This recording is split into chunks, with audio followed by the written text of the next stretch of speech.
Newly revealed text messages between Charlie Kirk's alleged assassin and the suspect's trans-identifying boyfriend explain a lot about the suspect's state of mind before and after the shooting. In fact, they explain a little bit too much. We will get to how. Then, amid a nationwide crisis of left-wing political violence, a New York judge drops the top 2 charges against alleged left-wing terrorist Luigi Mangione. Finally, Attorney General Pam Bondi has conservatives scratching their heads as she promises to crack down on so-called hate speech. I'm Michael Knowles. This is The Michael Knowles Show.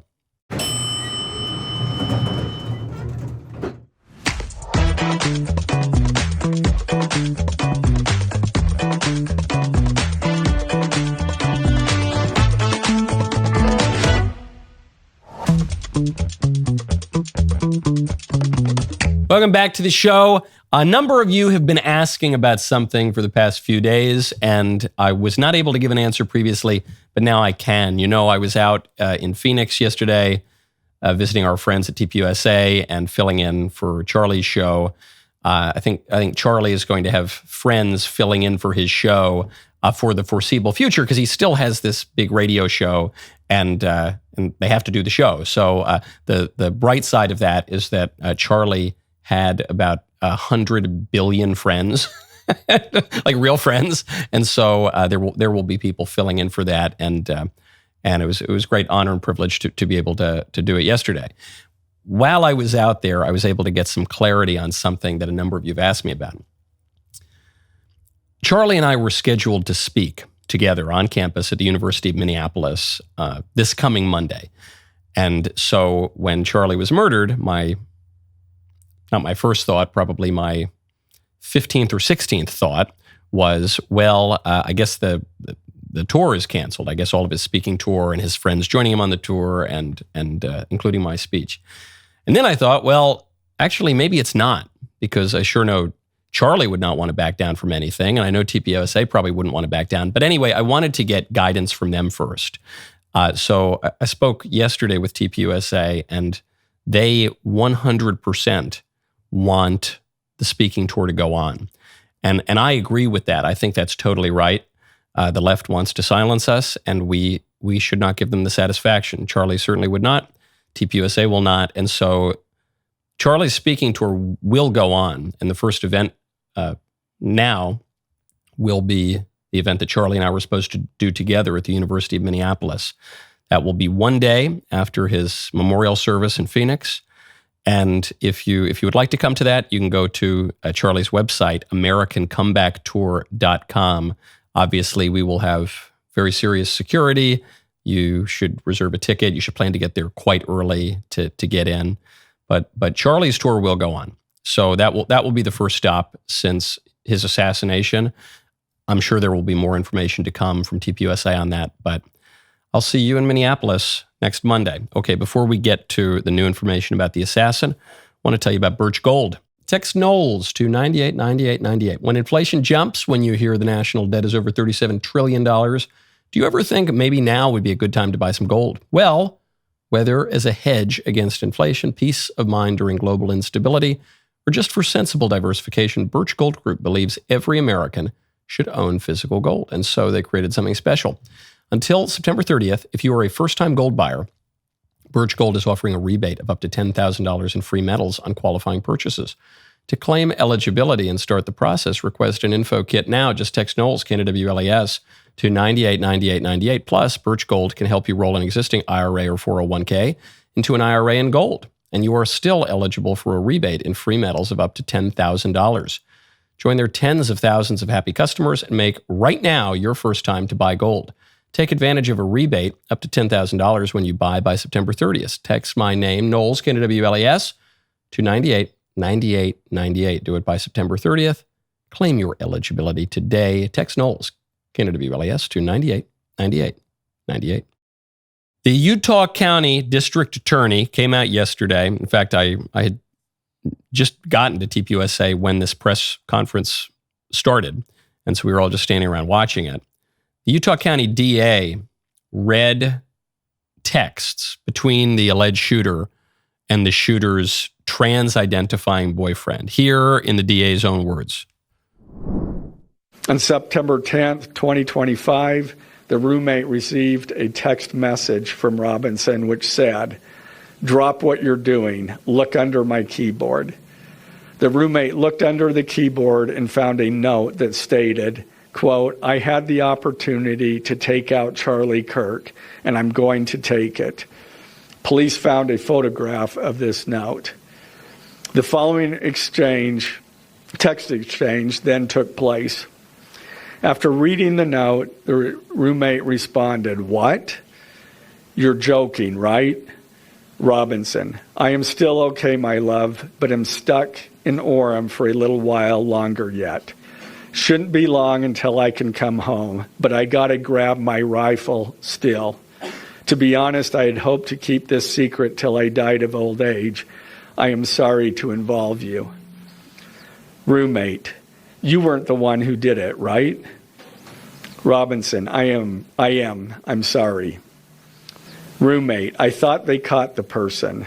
Robinson, "No, they grabbed some crazy old dude, then interrogated someone in similar clothing. I had planned to grab my rifle from my drop point shortly after, but most of that side of town got locked down. It's quiet, almost enough to get out, but there's one vehicle lingering." Roommate, "Why?" Robinson, "Why did I do it?" Roommate, "Yeah." Robinson, "I had enough of his hatred. Some hate can't be negotiated out. If I am able to grab my rifle unseen, I will have left no evidence. Going to attempt to retrieve it again. Hopefully they have moved on. I haven't seen anything about them finding it." Roommate, "How long have you been planning this?" Robinson, "A bit over a week, I believe. I can get close to it, but there is a squad car parked right by it. I think they already swept that spot, but I don't want to chance it." Robinson again, "I'm wishing I had circled back and grabbed it as soon as I got to my vehicle. I'm worried what my old man would do if I didn't bring back Grandpa's rifle. IDEK if it's had a serial number, but it wouldn't trace to me. I worry about prints. I had to leave it in a bush where I changed outfits. Didn't have the ability or time to bring it with. I might have to abandon it and hope they don't find prints. How the F will I explain losing it to my old man? Only thing I left was the rifle wrapped in a towel. Remember how I was engraving bullets? The F in messages are mostly a big meme. If I see notice bulge UWU on Fox News, I might have a stroke all right. I'm going to have to leave it. That really effing sucks. Judging from today, I'd say Grandpa's gun does just fine, IDK. I think that was a $2K scope. Wink, wink. Robinson again, delete this exchange. Again, Robinson, my dad wants photos of the rifle. He says Grandpa wants to know who has what. The feds released a photo of the rifle, and it is very unique. He's calling me, RN, not answering. Robinson, since Trump got into office, my dad has been pretty diehard MAGA. Robinson, I'm going to turn myself in willingly. One of my neighbors here is a deputy for the sheriff. Again, you are all I worry about, love. That came from Robinson. Roommate, I'm much more worried about you. Robinson, don't talk to the media, please. Don't take any interviews or make any comments. If any police ask you questions, ask for a lawyer and stay silent. Okay, that's a lot. I wanted to play it in full from the DA. The conclusion that we are supposed to draw from this is that the boyfriend roommate knew nothing about the alleged shooter's plans. I don't believe that. Do you believe that? I don't believe that. We are supposed to draw this conclusion because from this text exchange, the boyfriend roommate says that he didn't know. And he's incredulous. He says, "You're joking. It couldn't have been you." But just look at the texts.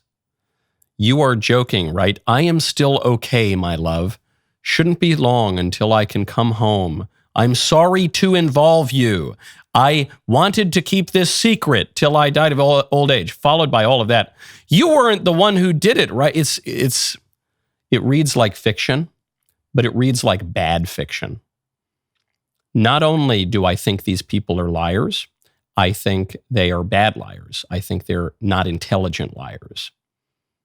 I think they're very, very unimpressive people in most ways. I'm sorry.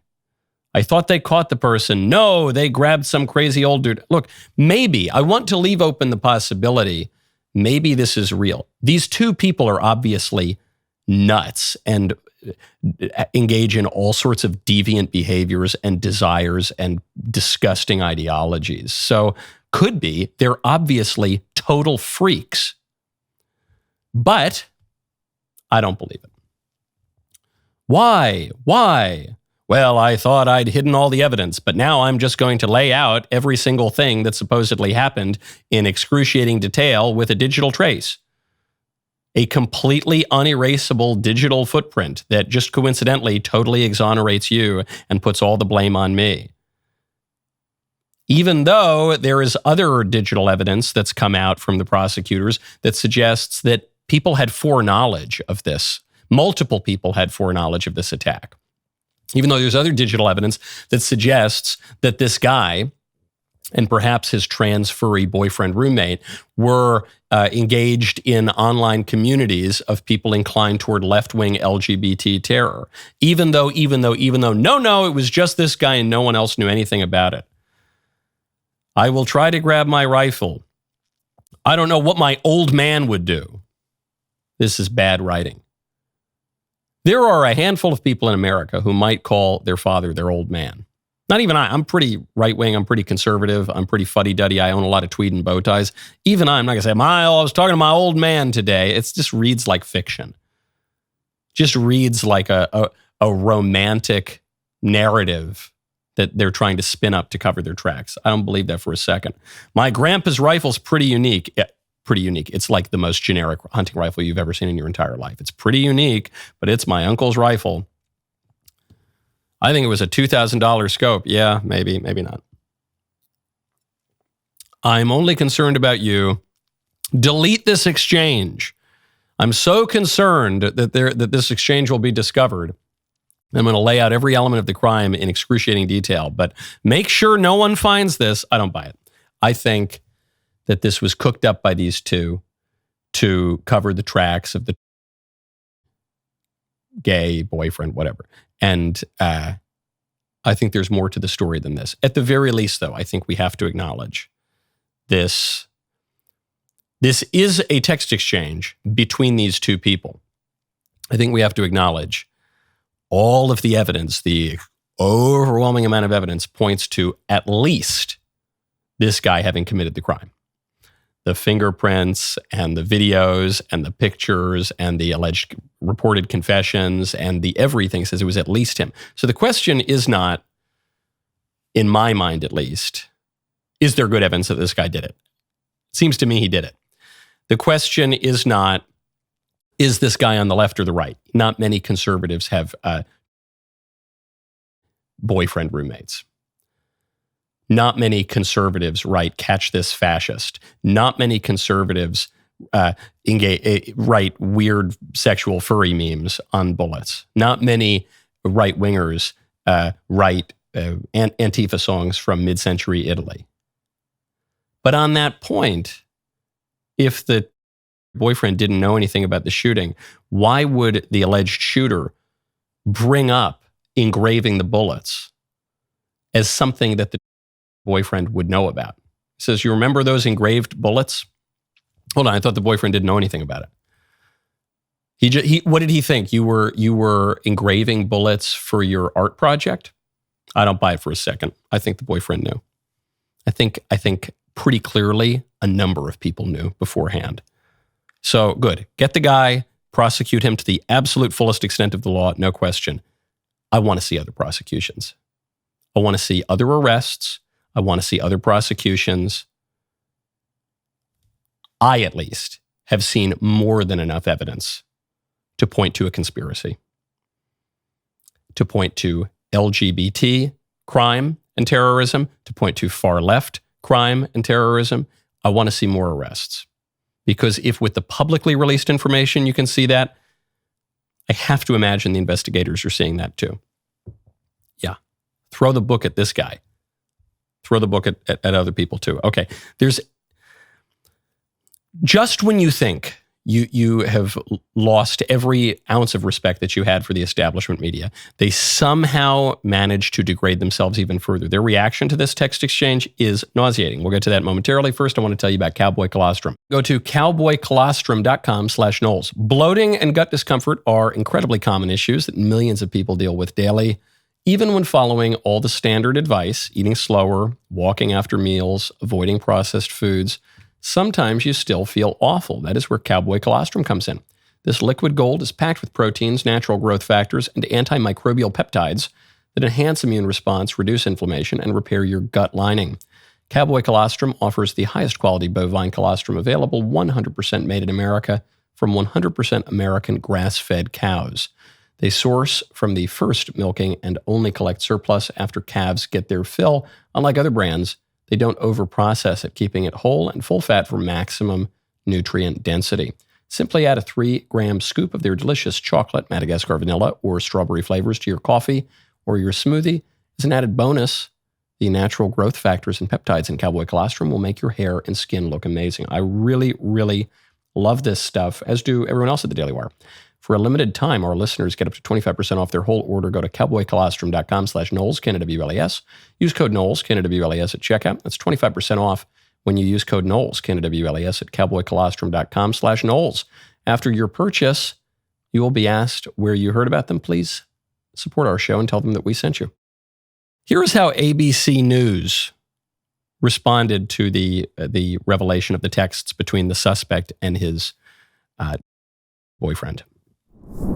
We have seen an alleged murder with such specific text messages about the alleged murder weapon, where it was hidden, how it was placed, what was on it, but also it was very touching in a way that I think many of us didn't expect. A very intimate portrait into this relationship between the suspect's roommate and the suspect himself, with him repeatedly calling his roommate who is transitioning, calling him my love, and I want to protect you, my love. So it was this duality of someone who the attorney said not only jeopardized the life of Charlie Kirk and the crowd, but was doing it in front of children, which is one of the aggravating circumstances of this case. And on the other hand, he was, speaking so lovingly about his partner. So a very interesting and, as Pierre said, riveting press conference, David. It was tough. What? I think I can't even do an impression of it. It's so messed up, this guy's reaction. What did he say? He said, the text exchanges, they were really very touching in a way we wouldn't have expected. Really touched my heart. Really made me just go tingle when I read the exchanges between the terrorist and his furry sexual partner. Did that make you go tingle? Maybe we got a lot of freaks in this country. This ABC reporter, man, what on earth? That's the kind of thing you find touching and heartwarming? Maybe we need to look into this guy's social media. If your reaction to that text exchange is anything other than revulsion to the point of vomiting, to the point of potentially losing your lunch, then you have something messed up in your view of eros, in your view of human relations, in your view of love. There's something messed up with you and you need to get it fixed, because this is revolting. Completely revolting. Even the thought, even the memory of my feeling when I read that text exchange is itself nauseating. You find that delightful? That's just a regular Romeo and Juliet story for you? Oh, it's so sweet. William and Kate. What's the matter with you? What is the matter with you? What kind of sick freak are you that would be your reaction? It's very touching. And it's so unexpected. Is it unexpected? I don't know. In like most killer horror movies of the last century, isn't the killer often isn't that often I hate to speak so bluntly, they're probably going to have to cut a lot of this out of YouTube, but it's like Buffalo Bill and Psycho and all. It's Ed Gein. There was the in Nashville who shot up Covenant, the Presbyterian school. There was the in Minneapolis. Was it Minneapolis? There's so many. It's like you almost can't even remember it. That shot up the Catholic school. The little kids praying at Mass. And now this is one step removed, I guess. This is the gay boyfriend of the furry roommate. It's just so sweet. You know, it's so touching, isn't it? No, it's so unexpected. No, it's expected. These are the people I expect to do these things. Not saying every sexual deviant is going to go commit mass violence, but it does seem that they do so disproportionately, doesn't it? Hollywood has long thought so. Crime reports have long thought so. So unexpected. You know where this is going. You know the narrative that the establishment media are setting up. The narrative that they're setting up is that these people were engaging in a love that dare not speak its name, and because of the hate promoted by the likes of Charlie Kirk, they had to protect their loves, their communities, by murdering the guy. Because of the hate. What is the hate that was referenced in the text exchanges? The hate is Charlie Kirk going to college campuses and bringing up Matt Walsh's movie, basically. That's the hate. That's the trans hate that they're referring to, is Charlie Kirk showing up generously, graciously, with a great deal of charity and saying, hey, can you define what a woman is? Oh, you can't? Well, maybe that shows that you're a little confused about the relation of men and women, the nature of men and women. And maybe I would encourage you to engage in healthy, normal behaviors, or at the very least to recognize basic reality. That's the hate. That's the hate. Have you ever heard a more hateful thing from Charlie Kirk? Can you name one thing? I don't think so. And then somehow it gets even stranger because, as referenced in those texts, there was this diversion guy. There was this old man who diverted the attention of law enforcement immediately after the shooting, an old man who claimed to be the shooter and helped the actual shooter get away. And then it turned out that guy was not the shooter. And now it turns out that guy is a little bit of a sexual deviant too. We'll get to that momentarily. First, I want to tell you about masa chips. Go to masachips.com/Knowles. Did you know back in the day, all fries and chips were cooked in beef tallow until the 90s when big food companies switched to cheaper seed oils. Now, those oils make up nearly 20% of what Americans eat daily. Recent studies are linking them to metabolism issues and inflammation. Makes you wonder if we had it right the first time.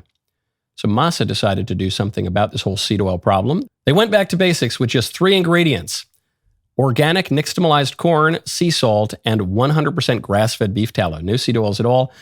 And they don't just avoid the bad stuff, they taste phenomenal. Way, way better. I mean, to me, forget about the health stuff.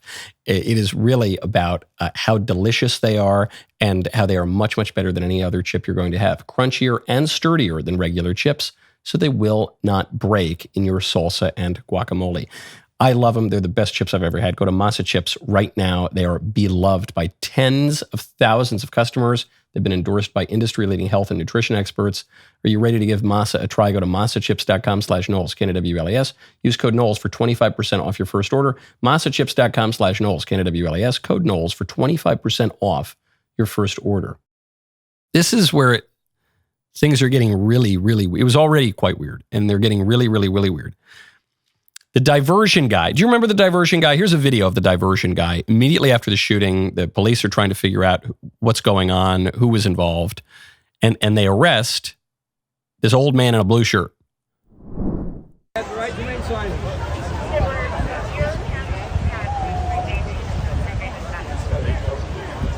You got cops around this guy. They're dragging him out and say, shoot me, shoot me. He's got his pants around his ankles.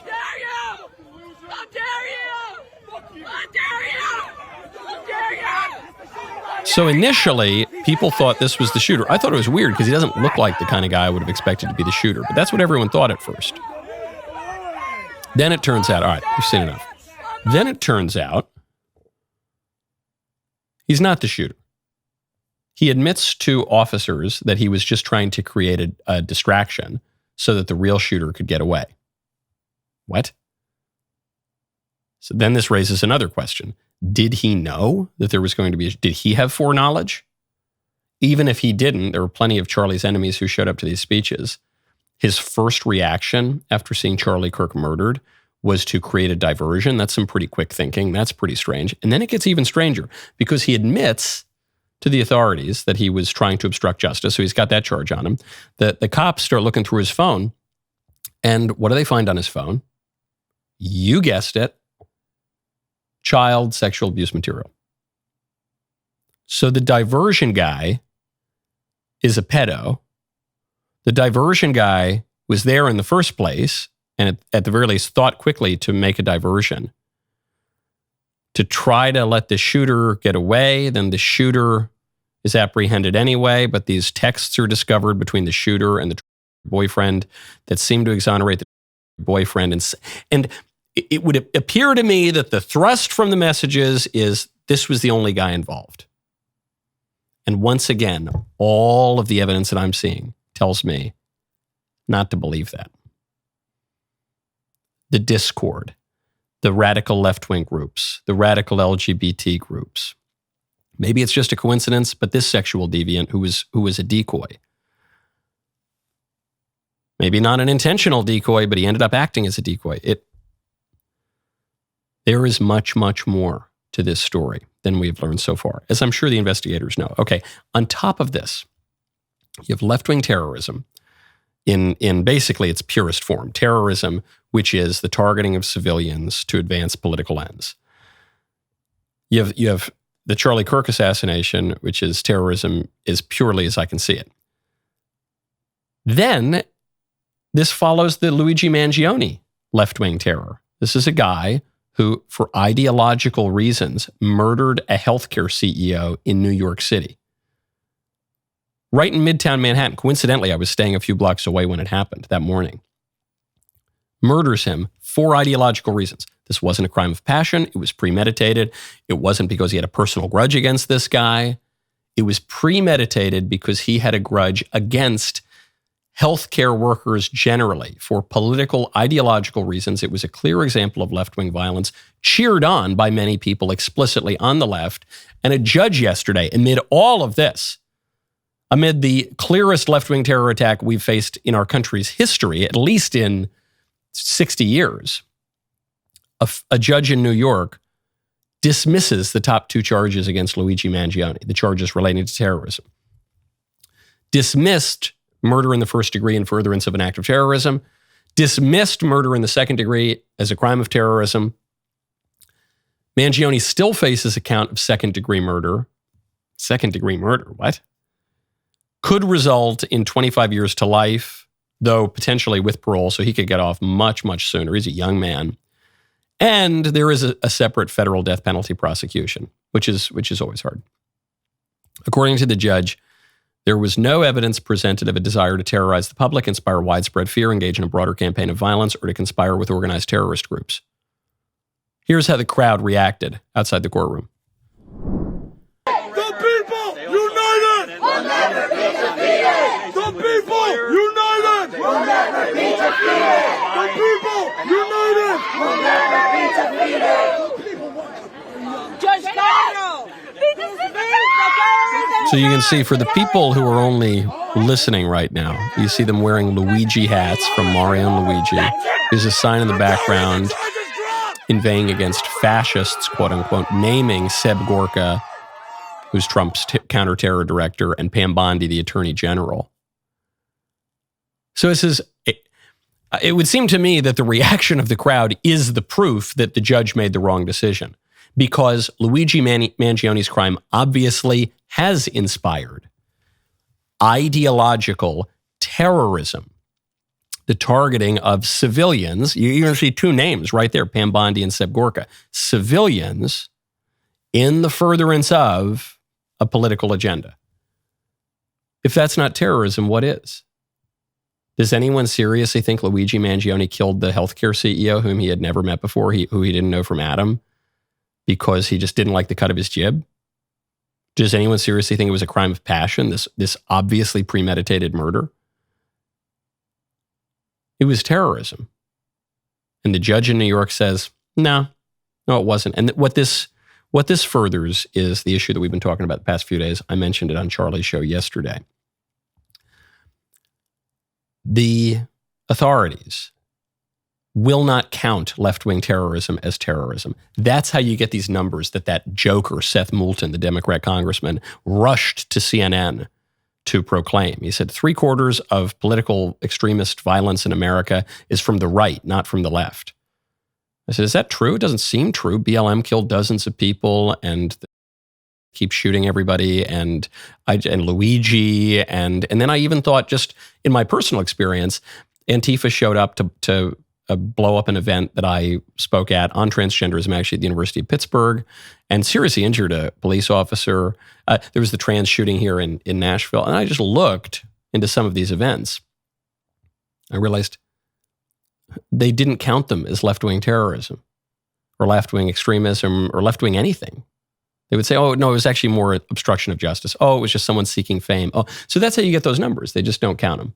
And you see a repeat of that in the Luigi case. Shameful, shameful behavior from the judge, especially at this moment. Real problem for law enforcement, and the federal government needs to do something about it. But speaking of law enforcement from the federal level, amid all of this conversation, amid unity on the right, amid a recognition that the left, and not just the fringe left, but the mainstream left, would encourage and celebrate the murder of half of this country, the Attorney General raised a lot of eyebrows by going on TV and promising to clamp down on hate speech. There's free speech, and then there's hate speech. And there is no place, especially now, especially after what happened to Charlie, in our society. Do you see more law enforcement going after these groups who are using hate speech and putting cuffs on people so we show them that some action is better than no action? We will absolutely target you, go after you, if you are targeting anyone with hate speech, anything. And that's across the aisle. I'm not exaggerating when I tell you, with the exception of Pam Bondi, apparently, there is not one conservative in America who believes that there is a distinction between free speech and hate speech, and that hate speech needs to be prosecuted by the federal government. There is not one, apparently, other than the Attorney General. In fact, Charlie quite explicitly mocked and derided the notion of hate speech as some category that we need to prosecute. This is just completely tone deaf. I don't know Pam Bondi. I don't have anything against Pam Bondi personally. This is crazy. And that's from me. I am for limits on speech. Okay. I wrote a book about how the American free speech tradition has been hijacked from the left. And actually there are limits on speech, but the limits on speech are not hate speech. What is hate speech? The proper limits on speech are the kind of speech, for instance, that undermines speech like fraud, which undermines trust in speech in the marketplace of ideas. Things like direct threats, which actually discourage speech, which discourage healthy debate. Things like obscenity, which appeal to the prurient interest and discourage reasonable discourse. On and on and on. This goes all the way back in American history. Furthermore, the limits might be set around the axioms upon which healthy debate must rest. Things like the natural law, I don't know, things like murder is wrong. Things like what C.S. Lewis would call the Tao, what others have called the first principles of practical reason. Basic sorts of things. Like the example I think that comes to mind for a lot of us this week is celebrating the murder of an innocent man, and an obviously innocent man, for speaking. Because if one is to do that, one would be dramatically reducing the likelihood of healthy discourse in the country. You can't have a business where people go in and believe that half of the business would encourage their own murder. You can't have hospitals that operate that way, schools that operate that way, restaurants that operate that way. It just can't exist. There necessarily are limits on speech. There's no question about it. It's built into our First Amendment. The framers and the founders understood that. But it's not hate speech. The one thing it's not is quote unquote hate speech. Where is this coming from? We will get to the rest of the Attorney General's remarks in a moment. First, my favorite comment yesterday is from Druid4438, who says, the issue is we now know 45% of the population will cheer and celebrate if 50% of the population were murdered. Yeah, that's one of there are many layers to the grief and mourning around Charlie. That's a big part of it for a lot of people. A big part of it for a lot of people is Facebook and the comments that coworkers are making at the water cooler and the comments that teachers are making in the classroom. The fact that we can't even agree that it's wrong to murder an innocent man for trying to talk it out. The recognition that some of your cousins would murder you, would dance on your grave. That is a surprise to millions of people, actually. I agree. Okay, so Pam Bondi makes these remarks that raise eyebrows all across the country, and then she goes on to explain a little bit more about what she means. That's horrific. It's free speech, but you shouldn't be employed anywhere if you're going to say that. And employers, you have an obligation to get rid of people. You need to look at people who are saying horrible things, and they shouldn't be working with you. Businesses cannot discriminate. If you want to go in and print posters with Charlie's pictures on them for a vigil, you have to let them do that. We can prosecute you for that. I have Harmeet Dillon right now in our civil rights unit looking at that immediately, that Office Depot had done that. We're looking at that. Okay. So the first part of what she says is right. Businesses not only can, but really should fire people for celebrating the murder of Charlie Kirk. I totally agree with that. 100%, that's right. But then she goes on, she says, we're going to prosecute, or you can sue Office Depot for refusing to print a flyer that, they don't want to print or something. Again, this is a little bit murkier, because we have just spent years and years defending Jack Phillips, who said that he didn't want to participate in so-called gay weddings or transgender transition rituals by creating custom baked goods to participate in those. And the right has vigorously defended Jack Phillips. He was finally exonerated after 12 years of harassment. There was a distinction here, because Phillips said, look, someone who identifies as a homosexual or a transgender or whatever can come into my bakery and purchase anything that they want.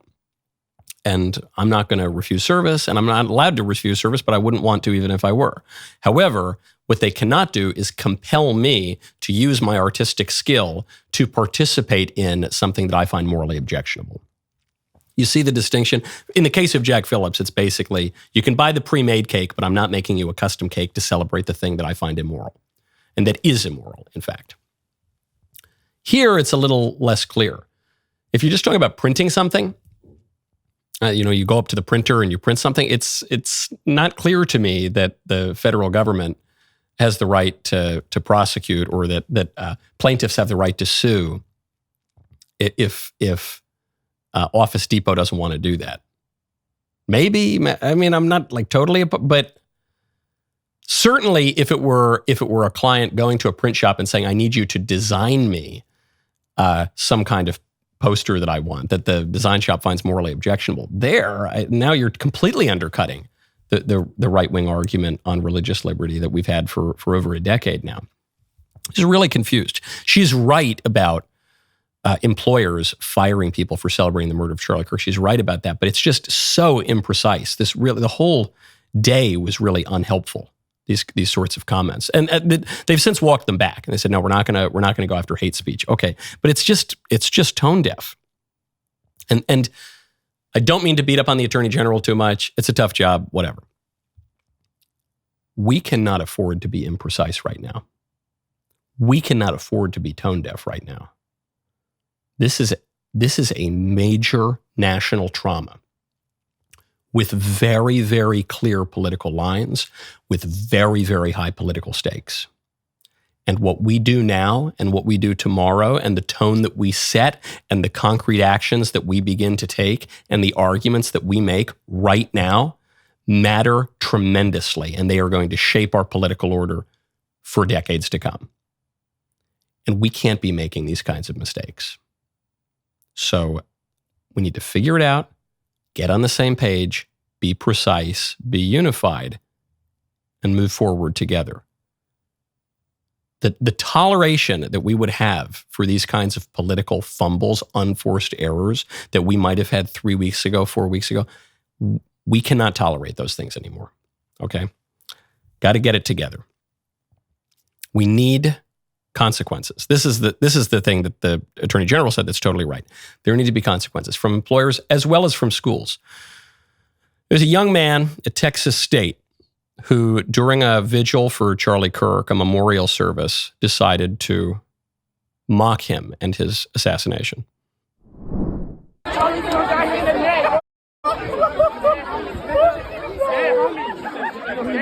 Yeah. Oh my God.